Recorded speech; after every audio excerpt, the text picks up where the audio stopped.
ভোলায় গভীর রাতে আগুনে পুড়ে 4টি দোকানে প্রায় 1,20,00,000 টাকার ক্ষয়ক্ষতির সম্মুখীন হয়েছেন প্যাশন হাট, বাতন ইলেকট্রনিক্স সহ 4 দোকান ব্যবসায়ী।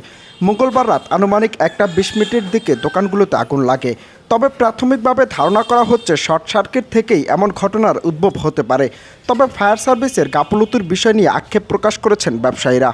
অনুমান করতে গেলে হয়তো শর্ট সার্কিট থেকেই প্রবলেমটা হতে পারে। আর ফায়ার সার্ভিসের বিষয়টা হলো, ফায়ার সার্ভিসের আমরা ফোন করার পরেও প্রায় 38 মিনিট পরে আসছে, যেটা এখানে সময় লাগে সর্বোচ্চ 10 থেকে 12 মিনিট। আসার পরে ওনাদের কার্যক্রমটা ওইরকম তড়িঘড়ি ছিল না, ওনাদের টাঙ্কিতে পানি ছিল না, পাশে পুষ্কিনি ছিল, সেখান থেকে লাইন দিয়ে যথাসম্ভব চেষ্টা করছে। কি মালামাল ছিল, কি পরিমাণ ক্ষয়ক্ষতি হয়েছে? মালামাল তো আমাদের ব্রাইডিজ আইটেম ছিল, এদিকে ব্রাইটিস আইটেম সব আইটেম, কসমেটিক থেকে শুরু করে শার্ট প্যান্ট, থাই, চায়না সব ইম্পোর্ট করা প্রোডাক্ট ছিল। কত টাকার ছিল? 1 কোটি প্লাস। অনেক ক্ষয়ক্ষতি হয়েছে। আমার এখানে ডিসি অফিসে এসি ছিল, এসপি অফিসে এসি ছিল, তাতে অনুমান করা যাচ্ছে প্রায় 25 থেকে 30 লাখ টাকার মাল ছিল এবং নিজের কিছু রানিং মাল ছিল, মানে সামনে গরম আসবে সে হিসাব করে আনছিলাম। 42 ইঞ্চি মিলে, তারপরে ধরে ইউপিএস ছিল, তারপরে স্টেবিলাইজার ছিল, ওয়াশিং মেশিন ছিল, ব্লেন্ডার মেশিন ছিল, এগুলি সব। আগুন নিভাতে এত লেট হওয়ার কারণটা কি ছিল? কারণটা তো ফায়ার সার্ভিস। কেন ফায়ার সার্ভিস কি করছিল? ফায়ার সার্ভিসে ফোন করার পরও তো তারা সঠিক সময় মতো না, এখানে লাগবে 10 মিনিট। আসার পর কি করছে? আসার পরে তো ট্যাঙ্কিতে তাদের পানি ছিল না, তারপর তারা পাশে ফুসকুনি আসছিল, ওই জায়গা থেকে আমরা সহযোগিতা করে করতে পারবো।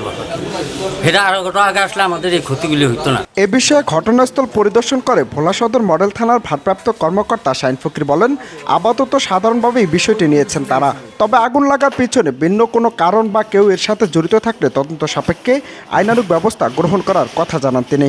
এই ঘটনা গতকালকে রাত অনুমান 1:15 সময়ের ঘটনা। আমরা খবর পেয়ে তাৎক্ষণিকভাবে আমরা ফায়ার সার্ভিস সহ থানা পুলিশ এবং স্থানীয় সাধারণ যারা জনগণ এবং দোকান ব্যবসায়ী যারা আছে সবাই সম্মিলিত প্রচেষ্টায় আগুন নিয়ন্ত্রণে নিয়ে আসে। কিন্তু এই দোকানের যে মালামালগুলো সবগুলো পুড়ে গেছে, নিঃস্ব হয়ে গেছে।